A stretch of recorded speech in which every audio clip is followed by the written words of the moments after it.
कथारे अछि एमिति शांत देखिबुनि काहि देखेई हुई से अधा गढ़ा पुण्य पुण्यमय निजे पुण्य ब्रह्म बांटू थाए तो कबल्य अबड़ा। नमस्कार जय जगन्नाथ दर्शक बंधु मो मन चैनल को आपण समस्त को बहुत बहुत स्वागत जनाउछि।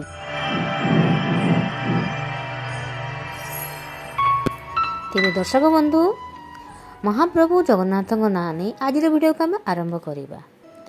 तबे दर्शक बंधु आपण समस्ते निर्माल्य विषय जानी निर्माल्य जहाँकि आमर बाहागर व्रत जहाँ भी आम घरे मांगलिक कार्य करवा सेठू आरंभ कर आमर शेष समय पर्यंत निर्माल्यर दरकार आमको पड़ी थाए।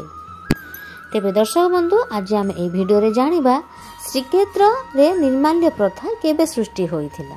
तेबे आसंतु वीडियो को शेष पर्यंत देखा बहुत बहुत अनुरोध। भिडियोटी जदि भल लगे ताहले दर्शक बंधु लाइक करदेवे शेयर करदेवे आउ कमेंट बॉक्स रे जय जगन्नाथ लिखा जमा भी भूलिबे नहीं।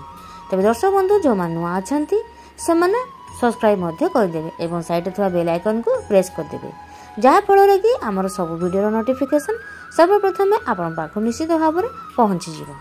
तेबे दर्शक बंधु देरी न करी आसंतु आज वीडियो को आम आरंभ करवा जानिबा श्रीक्षेत्र निर्माल्य प्रथा केबे सृष्टि होइथिला। तेबे दर्शक बंधु एही निर्माल्य महाप्रभुଙ୍କ कृपारू समस्त घरे थाए। आगे निर्माल्य कहिले 7 गोटी पदार्थ यथा महाप्रसाद मैलम फूल सिरी कपड़ा शुष्क निर्माल्य गौरी सौरी बेत जगन्नाथ पटी एवं शाढ़ी सिरपा को बुझौथिला।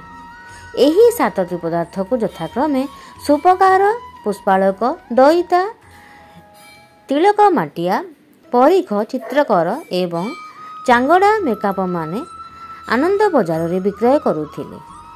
पारंपरिक नाली कनामुणी रे बंधा निर्माल्य श्री मंदिर रे मिलुथिबा अन्न महाप्रसाद दीर्घ काल पर्यंत संरक्षण करी हुए नाही।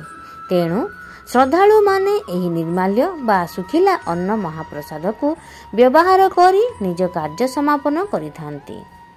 तेबे दर्शक बंधु जनमानस रे गोटे धारणा रही जे रत्न सिंहासन आगरे प्रतिदिन परसा जाउथिबा अन्न सुखी जिबा परे निर्माल्य रूपे गृहीत हुए किंतु प्रकृत रे निर्माल्य पाई श्रीमंदिर रोषशाला रे स्वतंत्र पाकर व्यवस्था रही एवं स्वतंत्र पद्धति रे निर्माल्य प्रस्तुत होई थाए।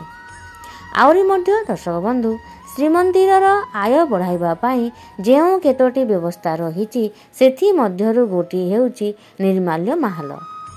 श्रीमंदिर निर्माल्य माहल वर्षको थरे नीलाम होइथाए। नीलाम धरिथिबा व्यक्ति निर्माल्य रंधाइबा सुखाइबा एवं बिक्री करिबा अधिकार पाइथांती। आउरी मध्य दर्शक बंधु मासको 5 ରୁ 6 क्विंटाल जाए चाउल निर्माल्य रांधिबा पाई व्यवहृत होइथाए। आसंते बे जानिबा एही निर्माल्य प्रस्तुत केमिति हुए। निर्माल्य रांधिबा पाई सेवायत मानक मध्यरे स्वतंत्र सुआर अछंती। श्रीमंदिर पाकशाला रे थिबा निर्दिष्ट अन्न चुली रे एमाने निर्माल्य निमंते अन्न पाक करंती। निर्माल्य प्रस्तुति रे 2 प्रकार कुडुआ मठ कुडुआ एवं बाईहांडी व्यवहार होइथाए। निर्माल्य अन्न पाक करिबा निमंते मठ कुडुआ व्यवहार करा जाए। एही निर्माल्य अन्न दरसिजारू ओल्हाई पेज गालिबा परे बाईहांडी को ढाली दिया जाई थाए। 3 दियंक आगरे नैवेद्य अर्पण कला बेले एही निर्माल्य अन्न मध्य अर्पण करा जाई थाए। अर्पित निर्माल्य अन्न सुखाइबा पाई मंदिरर दक्षिण पार्श्वरे थिबा निर्माल्य खला को निया जाई थाए। सेठारे ताहा सुखिबा परे पुनश्च बाई हांडी रे भर्ती करी दुकान को निया जाए। छोट कनामुणी रे निर्माल्य भर्ती करा जाई पुड़िया प्रस्तुत करा जाई थाए। साधारणतः नाली एवं हलदिया रंगर नुआ कपड़ा रे एही मुणी प्रस्तुत करा जाई थाए। एही निर्माल्य माहल नीलाम रे नेइथिबा व्यक्ति सिंहद्वारर उत्तर पटे थिबा दुकान रे निर्माल्य बिक्री करिथांती। एही दुकान सहित बड़ दांड रे थिबा अनेक दुकान रे मध्य निर्माल्य बिक्री होई थाए। तेबे दर्शक बंधु एही प्रसाद बा एही निर्माल्य ଯଜ୍ଞାଗ୍ନି ଦ୍ୱାରା ପାକ କରାଯାଇଥାଏ, ମାନେ ଯଜ୍ଞ ଅଗ୍ନି ଦ୍ୱାରା ପାକ କରାଯାଇଥାଏ। ଯନ୍ତ୍ର ଉପରେ ରଖାଯାଏ। ସବୁଠାରୁ ଶ୍ରେଷ୍ଠ ମନ୍ତ୍ର ଅର୍ଥାତ୍ ମନ୍ତ୍ରରାଜ ନୃସିଂହ ମନ୍ତ୍ରରେ ସଂସ୍କାର କରାଯାଇ ଗୋବିନ୍ଦଙ୍କୁ ନୈବେଦ୍ୟ କରାଯାଏ।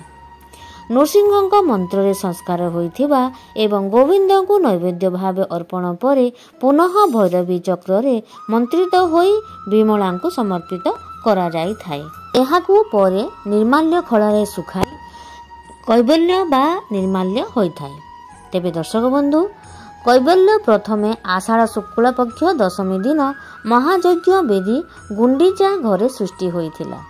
ତେଣୁ ଗୁଣ୍ଡିଚା ଯାତ୍ରାରେ ପ୍ରଭୁ ଆସି ଗୁଣ୍ଡିଚା ଘର ଆଡ଼ପ ମଣ୍ଡପରେ ବିଜେ ହେଲେ ନବମୀ ତିଥିରେ ନବମୀ ଦର୍ଶନ କଲେ ଭକତ ମୋକ୍ଷ ଲାଭ କରିଥାଏ।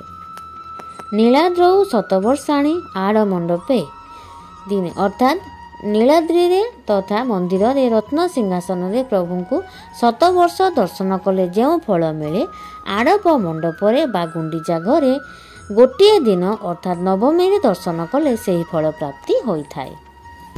ତେବେ ଦର୍ଶକ ବନ୍ଧୁ, ଆଜିର ଏହି ଛୋଟିଆ ଭିଡ଼ିଓଟି ଆପଣଙ୍କୁ କେମିତି ଲାଗିଲା ନିଶ୍ଚିତ ଭାବରେ ଜଣାଇବେ। ତ ଆଜି ପାଇଁ ଏତିକି ଦର୍ଶକ ବନ୍ଧୁ। ଆପଣ ଏବଂ ଆପଣଙ୍କ ପରିବାରକୁ ମହାପ୍ରଭୁ ସଦାସର୍ବଦା ଘଣ୍ଟ ଘୋଡ଼େଇ ରଖିଥାନ୍ତୁ। ଆପଣଙ୍କ ସବୁ ଦୁଃଖ ଦୂର ହେଉ। ତେବେ ଆଜି ପାଇଁ ଏତିକି ଦର୍ଶକ ବନ୍ଧୁ। ଜୟ ଜଗନ୍ନାଥ ଦର୍ଶକ ବନ୍ଧୁ। ସବୁବେଳେ ହସ ଖୁସିରେ ରହନ୍ତୁ, ପରିବାର ସହ ରହନ୍ତୁ।